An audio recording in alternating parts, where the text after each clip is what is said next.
जो बात मैं आपको बता रहा हूँ, ये सब कोई मनगढ़ंत कहानी नहीं, बल्कि मेरे साथ हुआ सच्चा हादसा है, जो कि 1 साल पहले मेरे साथ तब हुआ जब मैं एक ऑनलाइन फूड सेलिंग वेबसाइट से जुड़कर खाने की डिलीवरी करता था।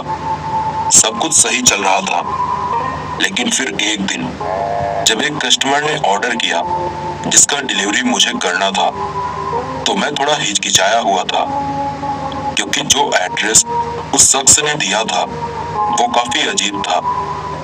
दरअसल वो एक सेमेट्री यानी कि एक कब्रिस्तान का एड्रेस था। ये बात काफी अजीब थी, लिहाजा मैंने उस शख्स के मोबाइल नंबर पर कॉल किया ताकि मैं उससे सही एड्रेस की जानकारी लूं, मगर उसका फोन स्विच ऑफ था। खैर, फूड डिलीवरी का तो आपको पता ही है, ऑर्डर मिलते ही हमें काम पर लगना पड़ता है, क्योंकि अगर हम लेट हुए तो कस्टमर की एक कंप्लेन में पैसा हमारे अकाउंट से कट जाता है। इसीलिए मैंने फिर ज्यादा नहीं सोचा और खाना लेकर निकल पड़ा। करीब 15 मिनट में मैं वहां पहुंचने वाला था। हालांकि रास्ते से जाते हुए करीब 10 मिनट हुए थे कि तभी मेरे फोन पर उसी शख्स का कॉल आया। मैंने फोन उठाया तो पहले उधर से कोई आवाज नहीं आई। मेरे 4-5 बार हेलो बोलने पर एक आवाज आई जो कि काफी भारी थी। उस शख्स ने कहा कि ध्यान से सुन, तुझे कब्रिस्तान के भीतर दाखिल होना है और असेद नाम की कब्र पर यह खाना रख देना है और मैं तुझे पैसे दे दूंगा, मगर याद रहे पैसे मिलने के बाद चुपचाप वहां से चले जाना। गलती से भी पीछे पलट कर मत देखना, वरना मारे जाओगे। उस शख्स की बातें बड़ी ही अजीब थी। मैंने थोड़ा चिढ़ते हुए कहा कि ये क्या बात हुई, इस तरह की डिलीवरी मैं नहीं करता।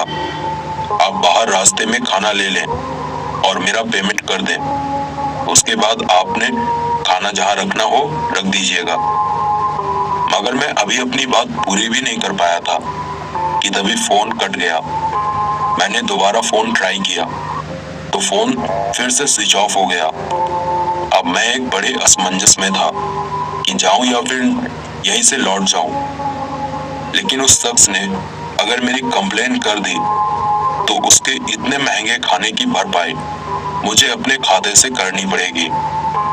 यही सोचकर मैं बिना ज्यादा दिमाग पर जोर डाले आगे की तरफ बढ़ने लगा। लेकिन फिर जब मैं कब्रिस्तान के सामने पहुंचा तो वहां चारों तरफ फैली खामोशी को देखकर मेरे दिल की धड़कनें रफ्तार पकड़ने लगी। हालांकि एक गहरी सांस भरकर मैं कब्रिस्तान के अंदर दाखिल हुआ, लेकिन वहां मुझे कोई शख्स दिखाई नहीं दिया। मैंने हैरानी से चारों तरफ अपनी नजरें दौड़ाई।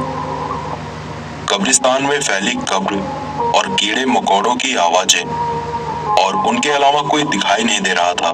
खैर, फिर मैंने सोचा कि असेद नाम की कब्र की तलाश करके उस पर यह खाना रख देता हूँ और यहाँ से जितनी जल्दी हो सके निकलता हूँ। यही सोचकर मैं वहां की कब्रों का नाम पढ़ने लगा, मगर कब्रों का नाम पढ़ते हुए मैं न जाने कितनी कब्रों को पार कर आया था, लेकिन अभी तक मुझे असेद नाम की कब्र दिखाई नहीं दी थी। ऊपर से अब मेरा डर और बढ़ता जा रहा था। लेकिन तभी मुझे एक कब्र दिखाई दी जिस पर असेद लिखा हुआ था, यानी कि वो असेद की कब्र थी जिस पर गुलाब रखे हुए थे। लेकिन अजीब बात थी कि उन गुलाबों का रंग पूरी तरह काला था। मैं जैसे जैसे उस कब्र के करीब बढ़ रहा था, वहां का वातावरण मुझे भयानक होता नजर आ रहा था, क्योंकि अचानक हवा बेहद तेज चलने लगी थी और एक भयानक आवाज चारों तरफ गूंजने लगी थी।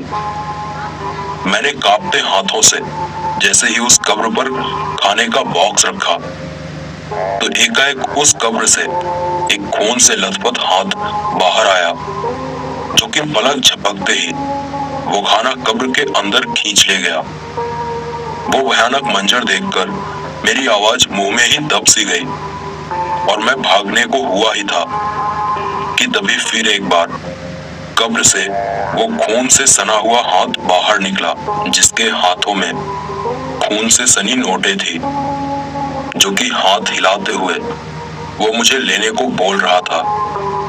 हालांकि मुझ में हिम्मत तो नहीं थी, लेकिन अगर मैं उससे पैसे न लेता तो इसका क्या अंजाम हो सकता था, ये सोचकर ही मेरे हाथ अपने आप ही उन नोटों की तरफ बढ़ गए।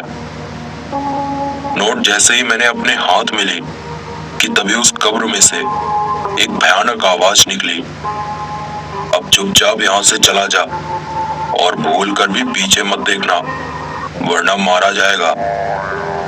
ये सुनकर मेरे रोंगटे खड़े हो गए और मैं भागते हुए सरपट कब्रिस्तान से बाहर निकला। और जाहिर था कि मैंने भूल कर भी पीछे पलटकर नहीं देखा। बाइक के पास पहुंचते ही मैं इतनी जल्दी से वहां से निकला कि मेरी रफ्तार का मुझे काफी ज्यादा अंदाजा नहीं था, लेकिन मैं कुछ ही मिनटों में वहां से काफी दूर निकल गया। और मेरे साथ हुए इस खौफनाक वाक्य के बाद मैंने वो डिलीवरी बॉय की जॉब ही छोड़ दी और एक प्राइवेट स्कूल पर काम पकड़ लिया। आज भी उस घटना को याद करके मैं सहम जाता हूँ। मेरे साथ घटी ये घटना बिल्कुल सच्ची है। तो चलिए